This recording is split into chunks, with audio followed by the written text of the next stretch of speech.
videoមួយនេះគឺចង់បង្ហាញតកតងជាមួយនឹងនៅពេលដែលយើងបាទច្រឡំដៃលុប account Telegram អ្នកគេម្នាក់បាទច្រឡំលុបហើយអត់ដឹងថា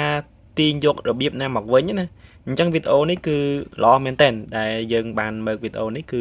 ជាចំណេះដឹងមួយដែលបងប្អូនគ្នាអាចច្រឡំលុបបាទច្រឡំលុបក្រុមច្រឡំលុប Telegram ណាគេម្នាក់សារបាត់ឈឹងហើយយើងដឹងថាទៅរកវិញរបៀបណាណាអូខេអញ្ចឹងដើម្បីមកកន្លែងខាងក្រោមនេះពីតា setting បាទយើងចូលមកកន្លែង Telegram មកយើងចុចពី setting ហើយយើង scroll មកខាងក្រោមបន្តិចយើងទៅរកពាក្យថា data and setting បាទហើយនេះ data and setting ហ្នឹងចូលមកដល់កន្លែងនេះគឺយើងរើស option មួយគេថា storage using បាទ storage using ហ្នឹងយើងចូលមកកន្លែងខាងលើហ្នឹងមកបាទបន្ទាប់ពីយើងចូលមកដល់ខាងលើហ្នឹងគឺយើងមិនបាច់មើលអីច្រើនទេយើងអូសដល់ខាងក្រោមផុតមកបាទ